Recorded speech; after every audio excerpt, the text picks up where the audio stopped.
अस्सलाम वालेकुम दोस्तों। उम्मीद है कुछ नया सीखने के लिए एक्साइटेड होगे।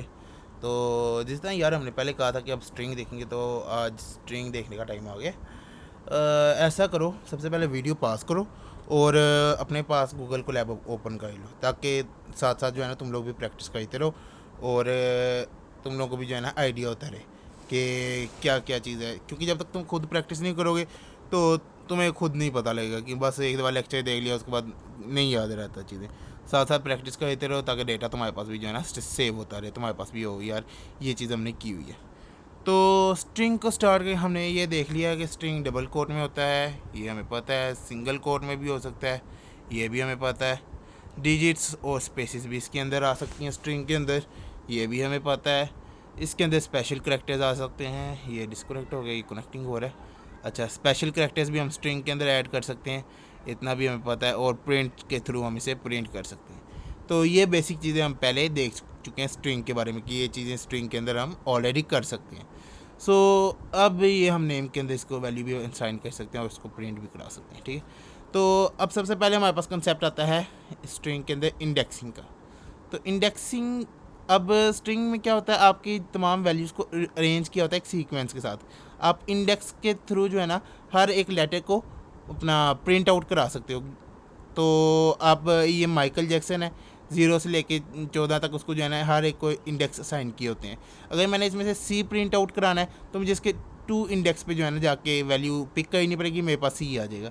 अगर मैं 0 इंडेक्स पे जाऊँगा तो मेरे पास एम वैल्यू आ जाएगी। इसी तरह जिस इंडेक्स पे जाऊँगा उस इंडेक्स की जो है ना मेरे पास स्ट्रिंग में वो करैक्टर या वो लेटर आ जाएगा। 0 किया, हमारे पास एम आ गया। उसके बाद 6 किया तो हमारे पास 6 पे कौन सा था, एल आ गया। कि जो सा इंडेक्स मैं उसके अंदर डालूंगा वो इंडेक्स पे जो वैल्यू बनती होगी उस इंडेक्स के लिहाज से मुझे वो वैल्यू प्रिंट आउट कर देंगे। तो इंडेक्स में क्या होता है, हमारा हर स्ट्रिंग वैल्यू को एक सीक्वेंस में अरेंज किया जाता है। इंडेक्सिंग में ये है, हमारा एक हर स्ट्रिंग वैल्यू को वो अपना सीक्वेंस में अरेंज किया जाता है। हम इंडेक्स के थ्रू उस स्ट्रिंग की हर लेटर को एक्सेस कर सकते हैं। सिंपल। इंडेक्सिंग में ये। अब नेगेटिव इंडेक्सिंग, ये था पॉजिटिव इंडेक्सिंग क्योंकि पॉजिटिव लेटर था। अब नेगेटिव इंडेक्सिंग में क्या होता है, नेगेटिव इंडेक्सिंग में ये होता है, आप बैक से लेके शुरू, आखिर से लेके शुरू तक के लेटर्स को माइनस के थ्रू जो है ना एक्सेस कर सकते हो। -1 किया आखिर वाला लेटर, -15 किया पहला वाला लेटर, ठीक है। सेम इंडेक्सिंग की तरह, बट नेगेटिव इंडेक्सिंग में होता है नेगेटिव लगा के आप उसके जो है ना आखिर वाले जो है ना लेटर से जो है ना वैल्यूज एक्सेस करना स्टार्ट कर सकते हो। -1 किया हमारे पास एन आ गया, उसके बाद -15 किया हमारे पास जो है ना पहला लेटर आ गया, ठीक है। इस तरह -14 13 जोन से भी करेंगे उस लिहाज से जो है ना वो हमारे पास आ जाएगा करेक्टर, ठीक है। अब इसके बाद अगर हमने देखना है कि ये एक स्ट्रिंग के अंदर टोटल कितनी लेंथ है, स्ट्रिंग की लेंथ कितनी है टोटल, तो हम LEN का फंक्शन यूज़ करेंगे। LEN और आगे वो स्ट्रिंग, ठीक है। LEN और आगे स्ट्रिंग आ गया हमारे पास, ये आ गया नाम, ठीक है। ये कनेक्ट और डिसकनेक्ट हो रहा है तो इस वजह से मैं पहले ही जो है ना सारा डेटा रखा हुआ था ताकि बाद में इशू ना हो। तो ये हमारे पास आ गया, LEN से हम लेंथ आ गया। अब इसके बाद हमारे पास जो दूसरा टॉपिक आता है इंडेक्सिंग के बाद, इंडेक्सिंग को समराइज़ करें तो हमारे पास ये है कि हर स्ट्रिंग को एक इंडेक्स की वैल्यूज असाइन की जाती हैं, ठीक है। इंडेक्स के थ्रू आप उसके लेटर को एक्सेस कर सकते हो। पॉजिटिव में करोगे तो आप शुरू से लेके आखिर तक वैल्यूज़ को एक्सेस करोगे। नेगेटिव वैल्यूज़, अगर नेगेटिव इंडेक्स करोगे तो आप आखिर से लेके शुरू तक की वैल्यूज़ को एक्सेस कर पाओगे, ठीक है। ये हो गया हमारे पास इंडेक्सिंग। उसके बाद आता है स्लाइसिंग। स्लाइसिंग क्या होता है, आप क्या लो कि जिस तरह हम एक पार्ट नहीं काट लेते किसी चीज़ का, लाइक माइकल है, हमने उनमें से एक पार्ट काट लिया, अलहदा कर लिया। माइकल में से हमने MICH वाला एक जो क्या लो कि एक पार्ट है वो चीज़ अलहदा करके अपने पास किसी जगह पे स्टोर करा ली, ठीक है। जैक है, जैक का अलहदा किसी पार्ट करके स्टोर करा लिया, ठीक है। 0:4 यानी कि 0 से लेकर, ही कॉलन यानी कि से लेकर 0 से लेकर 4 तक, 0 1 2 3 4। अब 0 से लेके इधर तक जो जो वैल्यूज़ आती हैं वो हमने अलहदा करके MICH में डाल लिए, ठीक है। अब ये हमने अलहदा किया, हमारे पास ये कह लो कि अलहदा पार्ट आ गया। अब हम MICH को कहीं भी प्रिंट आउट करा सकते हैं, किसी भी वैल्यू में जो है ना स्टोर करा सकते हैं, ठीक है। 5 6 7 8, अब 8 से लेके 12 तक जितनी वैल्यूज़ हैं हमने उसको जो है ना इस तरह वो कह लो कि एक पार्ट अलहदा करके अपने पास स्टोर करा सकते हैं, एक्सेस करा सकते हैं, प्रिंट करा सकते हैं, जो भी आपने करना है उसके बाद। क्योंकि एक दफ़ा आप किसी भी वेरिएबल में उस डेटा को जो है ना स्टोर करा लो, आप उसके कोई भी जो है ना काम कर सकते हैं। तो सबसे पहले हमारे पास नेम, अगर आप यहाँ पे 0 ना डालो, कुछ भी ना डालो तो वो ऑटोमेटिकली डिटेक्ट कर लेता है इसने 0 से स्टार्ट होना है। ठीक है, इसको अगर हम प्रिंट करा देते हैं तो ये क्या करेगा, 0 से लेके 4 तक जितनी भी वैल्यूज़ हैं उधर तक वैल्यूज़ प्रिंट करा देगा। वो है MICH, ये हमारे पास MICH उसने प्रिंट करा दिया। ठीक है, सेम गोज़ फॉर ये 8:12 यानी कि 8 से लेके 12 तक। अब 12 वाला इंक्लूड नहीं होगा, ये चीज़ याद रखना। जैसे इसमें है 0 1 2 3, 4 वाला इंक्लूड नहीं होगा, 4 से पहले पहले वाला, इसमें 12 से पहले पहले वाला जो है ना इंक्लूड होगा इसके अंदर। ठीक है, अगर मैं इधर कुछ भी नहीं डालता तो वो क्या करेगा, 0 से लेके के तक आएगा। वो रन ये डिस्कनेक्ट हो गया, एक बार ये कनेक्ट होगा तो हम जो है ना इसकी आउटपुट देख लेंगे। बाकी हम तब तक आगे चलते हैं। आगे ये हमारा स्लाइसिंग का कंसेप्ट क्लियर हो गया। स्लाइसिंग में ये है कि हम स्ट्रिंग का एक पार्ट अलहदा कर सकते हैं, अब बेस अपॉन इंडेक्स की बेस पे हम स्ट्रिंग को जो है ना अलहदा काट सकते हैं। ठीक है, स्ट्राइड कह लो कि इसका थोड़ा सा एडवांस लेवल है। इसमें यह कि कटिंग का कह लो कि डिफरेंट तरीका, लाइक इसमें हम क्या कर रहे थे, M से लेके H तक काट रहे थे। ठीक है, हम कहीं से भी लेके कहीं तक जो है ना इंडेक्स बेस्ड ऑन इंडेक्स, ये हमारे पास ये आ गया। 0 से लेके 12 तक जो है ना कट कर दिया। माइकल जैक तक हमारे पास आ गया। पहले यहाँ पे 8 था तो उसने सिर्फ जैक दे रहा था, तो अब यहाँ पे मैंने वो ख़त्म कर दी, तो अब ये जो है ना माइकल जैक पूरा दे रहा है। उसके बाद आ जाता है हमारे पास स्ट्राइड। तो स्ट्राइड में क्या होता है, हमारे पास एक थर्ड जो है ना एक कॉलन आ जाता है। लाइक इसमें हमारे पास 0:4 था तो हमारे पास MICH आ गया। अब हम कहते हैं यार MICH एक एक करके ना लो, एक बीच में एक जंप कर लो। लाइक माइकल है, 0 1 2 3 4 5 6, हम पूरा नाम ले लेते हैं। तो माइकल हमारे पास आ गया। यार ये रन टाइम के बार बार डिस्कनेक्ट हो रहा है, चलो इसको फिर आने देते हैं। यहाँ से देख लेते हैं। अब यहाँ पे कॉम्प्लिकेटेड हो जाएगा, चलो यहाँ से ही देख लेते हैं। ये भाई ये कनेक्ट हो जाए, give me some time.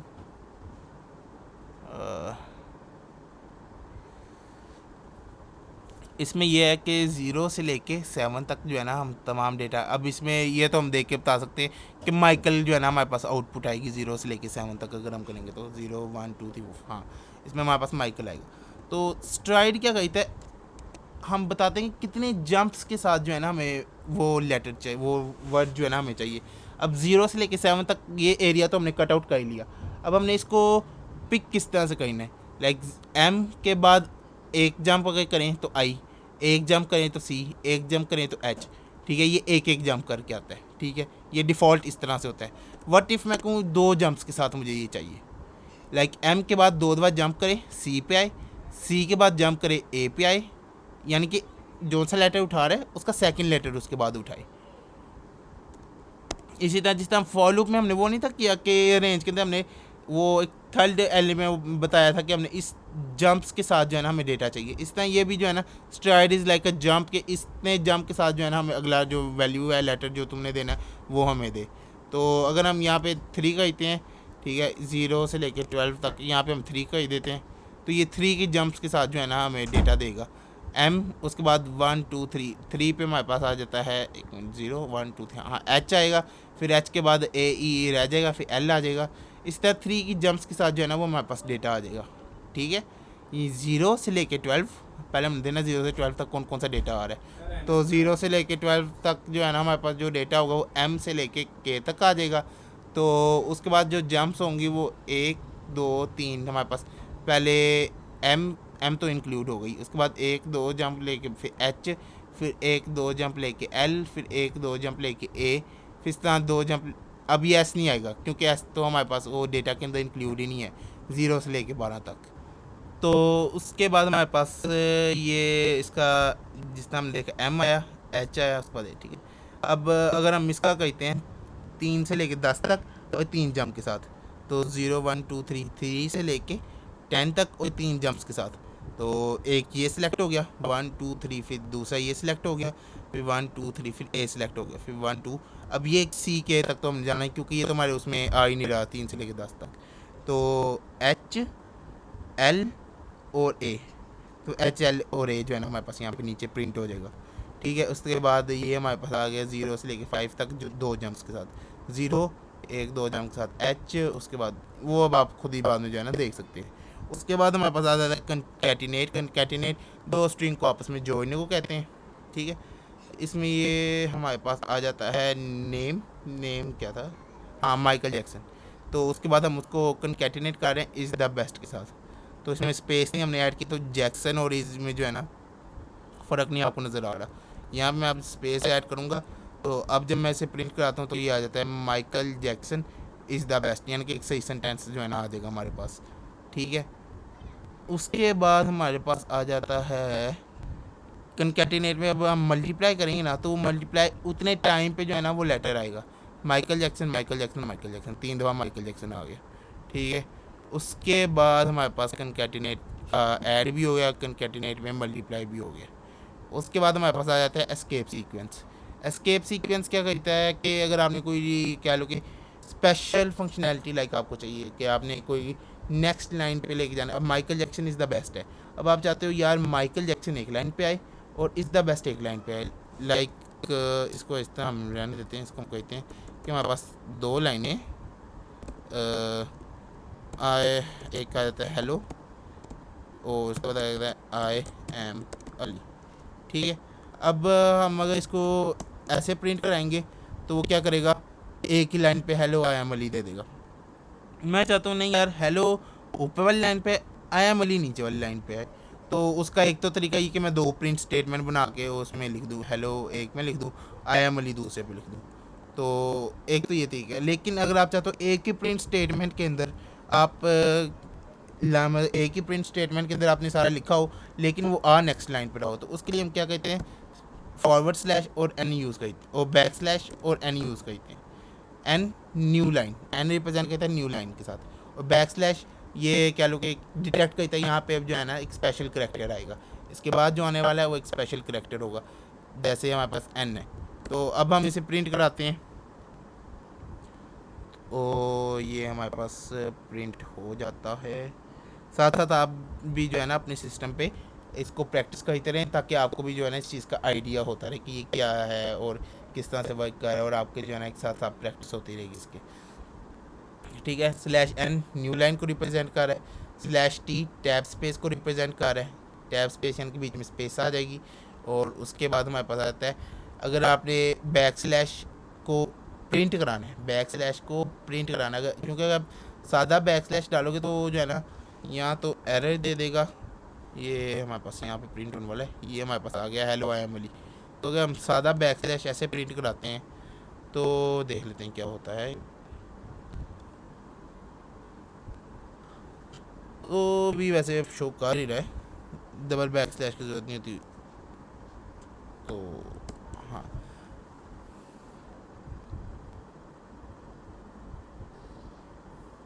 Double back slash बस यही होता है कि आपने बैक स्लैश को प्रिंट कराना है, तो कोई स्पेशल कैरेक्टर प्रिंट कराना है तो आप बैक स्लैश जा सकते हैं। जैसे मैंने एट द रेट प्रिंट कराना है, डॉलर कोई प्रिंट कराना है, एंड प्रिंट कराना है, तो बैक स्लैश डाल के जो है ना मैं वो स्पेशल कैरेक्टर प्रिंट करा सकता हूँ, ठीक है। उसके बाद अब बैक स्लैश एन डाल लूँगा तो वो एन रिप्रेजेंट करता है न्यू लाइन को, लेकिन मैं बैक स्लैश एन को एज अ स्ट्रिंग जो है ना प्रिंट कराना चाह रहा हूँ, तो यहाँ पे मैं लिख दूँगा आर, तो वो क्या करेगा उसको एज अ रॉ स्ट्रिंग लेगा और उसको जो है ना प्रिंट करा देगा। तो अब ये इसको जो है ना एज अ रॉ स्ट्रिंग लेगा, अब इसको मैं प्रिंट कराऊंगा तो ये स्लैश एन जो है ना एज अ न्यू लाइन नहीं उसको कंसीडर करेगा, वो एज अ स्लैश एन को एज अ स्लैश एन ही लेगा, ठीक है। इसके बाद हमारे पास आ जाता है स्ट्रिंग मैनिपुलेशन, ठीक है। अब तक हमने क्या देखा, हमने इंडेक्सिंग देखा, उसके बाद नेगेटिव इंडेक्सिंग देखा, उसके बाद हमने स्लाइसिंग देख लिया, उसके बाद हमने देखा कि स्टेरॉइड क्या होता है, उसके बाद हमने ये क्या कहते हैं ना एस्केप सीक्वेंस देख लिए। अब हमारे पास आता है स्ट्रिंग मैनिपुलेशन ऑपरेशन क्या होते हैं, ठीक है। स्ट्रिंग को मैनिपुलेट किस तरह कहते हैं, मैंने चेंज किस तरह कहते हैं, ठीक है। वट इफ अगर आप चाहते हो कि ये जो जितना भी है जो हमने लिखा है तो एक स्ट्रिंग है आपके पास वो अपर केस में आ जाए, तो आप क्या करोगे डॉट अपर यूज़ करोगे, वो क्या करेगा उसको सारा ही अपर केस में कर देगा। अब ए के अंदर हमने की वैल्यू डाली, उसको पहले एज अ सिंपल प्रिंट कराया, फिर ए डॉट अपर ये इसका स्ट्रिंग का जो है ना बिल्ट इन ऑपरेशंस होते हैं, तो ये बेसिक ऑपरेशन है जो हम आगे जो है ना यूज़ करेंगे उसमें डेटा साइंस में, या आपने मशीन लर्निंग करना है तो आप उसमें भी यूज़ कर सकते हैं, ठीक है, जिसमें भी आपने चाहे यूज़ कर लेना। डॉट अपर क्या कहता है, पूरे स्ट्रिंग को अपर केस में ले जाता है, ठीक है। Same goes for dot replace, नाम से पता लग रहा है माइकल होगा, उसको माइकल की जगह पे हमने बताना होता है ये चीज़ रिप्लेस करनी है इसकी जगह पे, माइकल को रिप्लेस करना है जेनेट की जगह पे, तो जहाँ जहाँ माइकल होगा वहाँ पे जो है ना जेनेट ऐड कर देगा, ठीक है। ये हमने ऊपर से ये प्रिंट कराया था, ये स्लैश एन जो है ना वो प्रिंट हो गया, स्लैश एन वो जो हमने रॉ स्ट्रिंग करके जो है ना प्रिंट कराया था, आज शुरू में हो तो वो रॉ स्ट्रिंग कंसिडर करता है, ठीक है। उसके बाद रिप्लेस आ गया, उसके बाद हमारे पास फाइंड आ जाता है। फाइंड क्या कहता है, इंडेक्स रिटर्न करा देता है कि किस इंडेक्स पे जो है ना वो आपने जो वर्ड ढूंढने को कहा है वो पड़ा हुआ है। माइकल जैक्सन में अगर हमने फाइंड एल किया है तो वो क्या करके देखेगा, ई एल कहाँ पे, ई कौन से इंडेक्स पे, 5 इंडेक्स पे है तो 5 रिटर्न करा देगा। जैक देखेंगे कहाँ पे, जैक का जे 8 इंडेक्स पे है, 8 रिटर्न करा देगा, ठीक है। इसी तरह हमारे पास डॉट फाइंड आ गया। अब अगर हमने क्या करना है, अगर कोई हमने स्ट्रिंग दिया और उसके अंदर अवेलेबल नहीं है तो डॉट फाइंड करके हम लिखेंगे तो वो -1 अगर रिटर्न करा देगा कि वो जो रिप्रेजेंट करता है कि ये स्ट्रिंग जो है ना इसमें अवेलेबल नहीं है, ठीक है। उसके बाद हमारे पास डॉट स्प्लिट आता है, स्प्लिट यानी कि स्पेसिस के अराउंड की अराउंड जो है ना स्प्लिट कर देगा, माइक्रो अलग कर देगा, जितने भी स्पेसिस होंगे उस पर स्प्लिट करके जो है ना अलग अलग लेटर को अलग अलग जो है ना स्प्लिट कर देगा उनको, और एक लिस्ट क्रिएट कर देगा इनकी पूरे सेंटेंस, अगर कोई सेंटेंस है या कोई फ्रेज है जो भी है, ठीक है, उसको स्प्लिट कर देगा। तो यहाँ पे हमारा जो है ना उसका स्ट्रिंग्स के जितने भी कंसेप्ट हैं वो क्लियर हो जाते हैं। इसके बाद आते हैं हमारे पास रेगुलर एक्सप्रेशन, ये कह लो कि बहुत इंपॉर्टेंट टूल है जो पाइथन में ये यूज़ होता है। वैसे अगर आपने इधर तक करना है आप इधर तक देख के वीडियो एंड कर सकते हैं, लेकिन रेगुलर एक्सप्रेशन मैं क्या रिकमेंड करूँगा, ये बहुत ही इंपॉर्टेंट टूल है जिसको आप अपनी स्किल आगे जो है ना यूज़ कर सकें। तो रेगुलर एक्सप्रेशन को यूज़ करने के लिए सबसे पहले हमने इम्पोर्ट आर ई करना होता है। आर ई को इम्पोर्ट करेंगे तो वो जो है ना हमारे पास रेगुलर एक्सप्रेशन का जो मॉड्यूल है वो हमारे पास आ जाएगा, ठीक है। इसके अंदर हमारे पास सबसे पहले डिफरेंट पैटर्न्स होते हैं जिसके बेसिस पे जो है ना हमने उसके फंक्शनलिटीज परफॉर्म करनी होती है, जैसे सर्च, स्प्लिट, फाइंड ऑल और सब। ये सब का मतलब होता है सब्स्टिट्यूट, ठीक है। ये सब और रिप्लेस एक जैसे ही है। सब्स्टिट्यूट यानी कि उसकी जगह पे जो है ना हम वैल्यू ऐड कर देते हैं। एक एक करके हम इनको देखेंगे। सबसे पहले हमारे पास आता है सर्च। सर्च नाम से पता वाज़ह है कि वो देखेगा कि वैल्यू अवेलेबल है कि नहीं है। Michael Jackson is the best, इसमें हमने अब रॉ स्ट्रिंग इसमें हमने जो है ना देना होता है एज अ पैटर्न। तो पैटर्न हमने पैटर्न के अंदर जैक्सन डाल दिया और डॉट सर्च किया पैटर्न किया किसके अंदर, स्ट्रिंग 1 के अंदर, ठीक है। और रिजल्ट के अंदर जो डेटा है वो आ जाएगा कि अगर फाउंड होगा तो ट्रू है, नहीं होगा तो फॉल्स है। तो इफ़ रिजल्ट ट्रू है तो वो मैच, वो क्या नाम है, जैक्सन वाला पैटर्न उसके अंदर अवेलेबल है, और अगर नहीं है तो वो नहीं है, ठीक है। अब रेगुलर इसके ना कुछ स्पेशल सीक्वेंस होते हैं, तो इनको याद करने का सिंपल ये तरीका है। अब स्लैश छोटा डी स्लैश बड़ा डी, डी रिप्रेजेंट करा डिजिट, अगर डिजिट हमें मैच करना तो छोटा डी, नॉन डिजिट करेक्टर बड़ा डी, वर्ड करेक्टर छोटा डी, नॉन वर्ड करेक्टर बड़ा डी, स्पेसिस छोटा डी छोटा एस, और नॉन स्पेसिस चेक करने के लिए कैपिटल एस, ठीक है। अब ये बाउंड्री वाला जो है ना ये लाइक आपने डिटेक्ट करना होता है कैट के लेफ्ट या राइट साइड पे कोई भी वैल्यू है या नहीं है, ठीक है। तो अगर आपने मैच डिटेक्ट करना है तो स्लैश बी छोटा बी, और अगर डिटेक्ट नहीं करना तो वो कैपिटल बी, ठीक है। अगर आपने डिजिट डिटेक्ट करना है छोटा डी, अगर नॉन डिजिट डिटेक्ट करने हैं कैपिटल डी, ठीक है। उसी तरह वर्ड करेक्टर डिटेक्ट करने हैं तो वर्ड में ये डिजिट्स भी आते हैं, ये चीज़ याद रखना, ठीक है। स्लैश छोटा डब्ल्यू, और अगर क्या नाम है नॉन वर्ड डिटेक्ट करने यानी कि स्पेशल करेक्टर जितने भी होंगे तो उसमें बड़ा डब्ल्यू, उसके बाद स्लैश एस स्पेसिस, उसके बाद capital s non spaces. Capital non को रिप्रेजेंट कर रहा है, स्मॉल उसके क्या नाम है जो क्या नाम है जिसके लिए वो बना है स्पेशल सीक्वेंस उसको डिटेक्ट कर रहा है। अब हमने अब स्लैश डी कहाँ पे यूज़ होता है, ज़्यादा फ़ोन नंबर पे हमारा यूज़ हो सकता है, CNIC पे यूज़ हो सकता है। तो हमने ये किया कि एक पैटर्न बनाया जिसमें 10 कंसेक्यूटिव डिजिट्स हैं, ठीक है। अगर जहाँ भी 10 कंसेक्यूटिव डिजिट्स होंगे तो उसको ये रिसर्च करेगा और उसको बता देगा भाई ये 10 कंसेक्यूटिव डिजिट आपके इस पैटर्न के लिए अवेलेबल हैं। या RE.search हमने यूज़ किया और वो सर्च करके बता देगा कि भाई 10 कंसेक्यूटिव डिजिट जो है ना यू हैं, यानी उनके फ़ोन नंबर के अंदर वैलिड फ़ोन नंबर इस स्ट्रिंग के अंदर अवेलेबल है, ठीक है। तो ये ना टाइम डिस्कनेक्ट हो गया, इस वजह से यहाँ पे एरर आ रहा है, लेकिन ये चलता है, ठीक है। उसके बाद हमारे पास आता है अगला पैटर्न /W। क्या है, अगर हमने कोई non word character, capital W है तो नॉन वर्ड करेक्टर, ठीक है। तो हेलो वर्ल्ड के अंदर नॉन वर्ड करेक्टर कौन कौन से हैं, एक है हमारे पास कोमा है, स्पेस है, और ये है। अब इसके अंदर हमने डॉट सर्च नहीं यूज़ किया, डॉट फाइंड ऑल यूज़ किया। फाइंड ऑल नाम से रिप्रेजेंट कर रहा है, जहाँ जहाँ पे भी वो मिलेगा वो उसकी लिस्ट क्रिएट कर देगा। जैसे जो जो नॉन वर्ड करेक्टर है, लाइक कोमा है, स्पेसिस है, एक्सक्लेमेशन मार्क है, ठीक है। डॉट फाइंड ऑल क्या करेगा, उस पैटर्न की बेसिस पे स्ट्रिंग में जो जो जहाँ जहाँ पे वो चीज़ें मिलेंगी उनको जो है ना एक लिस्ट क्रिएट कर देगा उनकी। उसके बाद हमारे पास प्यारे भैया आ जाता है डॉट फाइंड ऑल ही है। इसमें हमने एज को जो है ना कंसीडर किया है इस स्ट्रिंग के अंदर। एज इसमें कितनी दफ़ा, एक दफ़ा है। माई Jackson was a singer and known as the king of pop. तो एज जितनी दफ़ा होगा वो हमारे पास इधर नीचे आ जाएगा। माइकल जैक्सन एज तो एक दफ़ा है, दो दफ़ा कब है मेरे ख्याल ये वॉज, हाँ वॉज का एज है, सही सही सही। तो दो जितनी दफ़ा एज होगा उतनी दफ़ा जो है ना लिस्ट में आ जाएगा एज, ठीक है। उसके बाद हमारे पास स्प्लिट आता है। स्प्लिट अब इसमें हम बताते हैं किस पैटर्न की बेस पे हमने स्प्लिट करना है। हमने स्लैश छोटा एस किसको रिप्रेजेंट करा था, स्पेसिस को रिप्रेजेंट करा रहा था। हमने स्पेसिस की बेस पे जो है ना उसको स्प्लिट कर दिया। किसको स्प्लिट किया, S2 को, स्ट्रिंग 2 को। तो उसके बाद हमारे पास आ जाता है सब्स्टिट्यूट। सब्स्टिट्यूट में क्या करना होता है, हमने बताना होता है कि पैटर्न क्या है, उस पैटर्न पे रिप्लेस किसको करना है, और किस स्ट्रिंग में हमने ये सारी चीज़ें ढूंढनी है, ठीक है। पहले हमने पैटर्न, उस पैटर्न पे क्या रिप्लेस करना है, किस स्ट्रिंग में ये सारा कुछ ढूंढना है। और ये फ्लैग्स यानी कि अब फ्लैग्स डिफरेंट किस्म के होते हैं।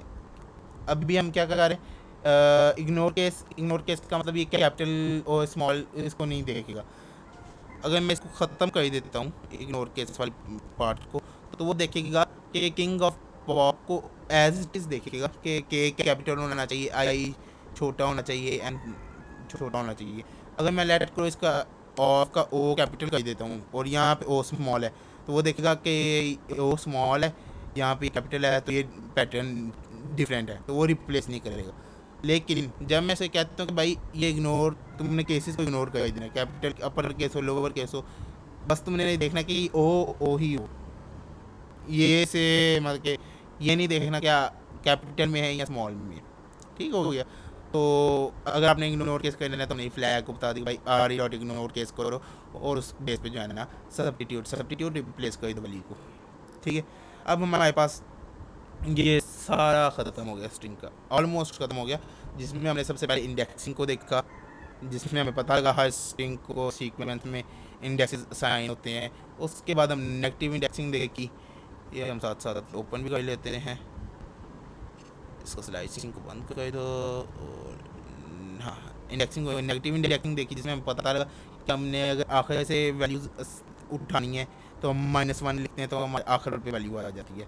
स्लाइसिंग हमने नाम में किसी भी स्ट्रिंग में कुछ पार्ट अलहदा करना है तो स्लाइसिंग के थ्रू हम वो अलहदा कर देते हैं। स्ट्राइड में स्लाइसिंग का क्या लोग एडवांस होता है, इसमें जंप्स आ जाते हैं, होती स्लाइसिंग की तरह ही है, बस उसमें जंप्स आ जाते हैं। इसके बाद कंकैटिनेट आता है। कंकैटिनेट दो स्ट्रिंग को आपस में किस तरह जोड़ना है, एडिशन मल्टीप्लिकेशन वाली कंसेप्ट स्ट्रिंग्स के अंदर किस तरह यूज़ करना है। एस्केप सीक्वेंस जिसमें हम न्यू लाइन किस तरह करते हैं, टैब स्पेस किस तरह करते हैं, और अगर हमें कोई वर्ड कोई string as it is show कराना है वो किस तरह से करते हैं। उसके बाद स्ट्रिंग मैनिपुलेशन, स्ट्रिंग के अंदर हमने डेटा को चेंज किस तरह करना है, डेटा को रिप्लेस किस तरह करना है, डेटा केस किस तरह चेंज करते हैं, या पर केस या लोअर केस कोई चीज़ फाइंड करनी है वो किस तरह करते हैं।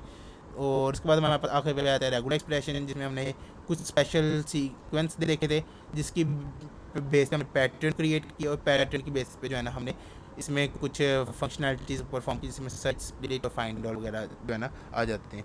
और आखिर पे हमारे पास आ जाता है एक्सरसाइज। तो सबसे पहले उसने कहा है कि भाई what is the value of the variable. अब ये आपने जो है ना अपनी साइड पे जो है ना साथ कोई कॉपी पेंसिल रख लो या कोई नोट वगैरह बना लो, जिसमें आप जो है ना सोल्यूशन साथ साथ इसके लिखते रहो। तो what is the value of the variable a after the following code is executed. A is equal to string 1, तो इसकी ए की क्या वैल्यू होगी। सो इसमें सोचने कोई बात नहीं है, एक वैल्यू 1 ही होगी, लाजमी बात है। सो सोल्यूशन क्या है, ए की वैल्यू 1 होगी, ठीक है, स्ट्रिंग 1 है ये याद रखना, ठीक है। उसके बाद वेरिएबल बी की क्या वैल्यू होगी, बी के अंदर 2 की वैल्यू साइन है, स्ट्रिंग 2 होगी। अब ये क्या क्या, what is the value of the variable c after the following code is executed, ठीक है। अगर फॉलोइंग कोड एग्जीक्यूट होगा तो सी की क्या वैल्यू होगी, तो C is equal to A plus B है। अगर 1 प्लस 2 स्ट्रिंग 1 प्लस स्ट्रिंग 2 आपस में प्लस होंगे तो यहाँ पे ए की क्या वैल्यू होगी, क्या ए की वैल्यू 3 होगी या ए की वैल्यू 1 2 होगी, ठीक है। सो ए की वैल्यू थोड़ा सोच लें आप, ए की वैल्यू 1 और 2 होगी, क्यों, क्योंकि दो स्ट्रिंग है प्लस का ऑपरेशन परफॉर्म हुआ है तो दोनों आपस में कंकैटिनेट होंगे। सॉरी इसमें आंसर लिखा होता। Consider the variable d use slicing to print out the first 3 element, ठीक है। ये तो फर्स्ट 3 एलिमेंट का आपने देख लिया है कि किस तरह आप ऐसा करें कि सी से लेके एफ तक के जो है ना एलिमेंट्स को डिटेक्ट करके उसको कमेंट डाउन करें कि ये जो है इसका ये कोड होगा, कि ये इसका होगा पार्ट, ठीक है। उसके बाद हमारे पास आ जाता है use tried value of 2 print out every second character, तो 2 कॉलन लगा के आखिर पे हम 2 डाल देंगे तो 2 की जंप्स के साथ, ठीक है। अगर यहाँ पे कुछ ना डाले तो वो मतलब कि डिफ़ॉल्ट होता है कि 0 है, यहाँ पे कुछ ना डाले तो वो डिफ़ॉल्ट होता है कि आखिरी कैरेक्टर है, लाइक एंड तक जाना है इसने। अगर मैं कहता हूँ कि भाई एंड तक तुमने नहीं जाना, तुमने जाना है 6 तक जाना है, ठीक है। तो 0 से लेकर 6 तक तो नहीं जाएगा क्योंकि हम आखिर वाला एक -1 हो जाता है, तो यानी कि 0 से लेकर 5 तक जाएगा वो, और किस तरह जाएगा 2 के जम्प्स के साथ, ठीक है। लेकिन हमारा सवाल ये नहीं है सब। उसके बाद वो कह रहा है भाई प्रिंट आउट बैकस्लैश, वो हम प्रिंट कर सकते हैं सिंपल इस तरह से प्रिंट करके, और यहाँ पे और लगा के ये बैकस्लैश आ गया, ठीक है। उसके बाद हमारे पास आ जाता है राइट, और इसका हम सोल्यूशन भी देख लेते हैं कि ये इस तरह से जो है ना हमारे पास ये आ जाता है, ठीक है। हाँ यहाँ पे स्पेस वगैरह डाल देना क्योंकि वो फिर स्पेस नहीं ऐड करेंगे तो वो जो है ना इशू करेगा वहाँ पे, ठीक है। उसके बाद हमारे पास क्या रहा है, convert the variable left to upper case. Upper case में करने के लिए हमने क्या देखा था कि डॉट अपर का फंक्शन था एफ डॉट अपर के नाम से, तो वो क्या करेगा इसको अपर केस में कर दिया। इसका सोल्यूशन भी देख लेते हैं, तो हमारे पास ये आ गया एफ डॉट अपर। उसके बाद हमारे पास लोअर केस में करने के लिए you are write F2 dot lower करेंगे तो लोअर में आ जाएगा, ठीक है। उसके बाद हमारे पास क्या है, convert the verifying the first index of the sub string snow, find करना है हमने, और क्या करना है, स्नो फाइंड करना है। तो इसका क्या होगा, जी जी में हमने क्या करना, फाइंड डॉट फाइंड आ गया, दो बार जी क्यों है, डॉट फाइंड आया, और क्या फाइंड करना हमने, स्नो, ये हमारे पास स्नो आ गया, ठीक है। तो इसके बाद हमारे पास आ जाता है, इसका सोल्यूशन देख लेते हैं। मेरा लैपटॉप लेकर नहीं लगा करे, स्नो, इसका सोल्यूशन देख लेते हैं एक दफ़ा। तो जी डॉट फाइंड किया, हमारे पास स्नो आ गया, ठीक है। और रिप्लेस करना हमने मैरी को बॉब के साथ, स्ट्रिंग के अंदर है जी डॉट रिप्लेस किया मैरी और बॉब आ गया। In the variable g, okay भाई तुम रहने दो, in the variable g replace the substring comma with, वही है जी डॉट रिप्लेस किया, जहाँ पे कोमा वहाँ पे डॉट फुल स्टॉप लगा देना है, ठीक है। In the variable g split, g dot split कर देना है, वो उसमें ऑटोमेटिकली स्प्लिट कर देगा, ठीक है। उसके बाद in the string S3 find whether a digit is present और not using /d and search, ठीक है। इसमें मैंने कहा है कि भाई आपने यूज़ करना है सर्च, RE डॉट सर्च हो गया। उसके बाद पैटर्न क्या है /d, और उसके बाद आगे हमने स्ट्रिंग बता दें कि स्ट्रिंग कौन सा है /d, और आगे हमने बता दिया स्ट्रिंग कौन सा है। इफ रिजल्ट ट्रू है तो डिजिट फाउंड, नहीं तो डिजिट नॉट फाउंड, ठीक है। उसके बाद हमारे पास आ जाता है भाई replace the substring fox with bear, सब यूज़ करना है। अब RE के अंदर डॉट रिप्लेस का फंक्शन नहीं होता, डॉट सब का फंक्शन होता है, सब यानी कि सब्स्टिट्यूट। तो फॉक्स को रिप्लेस करना है बियर के साथ यूजिंग सब, तो हमारे पास आ गया फॉक्स रिप्लेस करना बियर के साथ, किसके अंदर, स्ट्रिंग 1 के अंदर। इसी तरह हमारे पास स्ट्रिंग 2 के अंदर आ जाता है, ये आखिरी है ना, हाँ, स्ट्रिंग 2 के अंदर आता है find all the occurrences of woo using find all.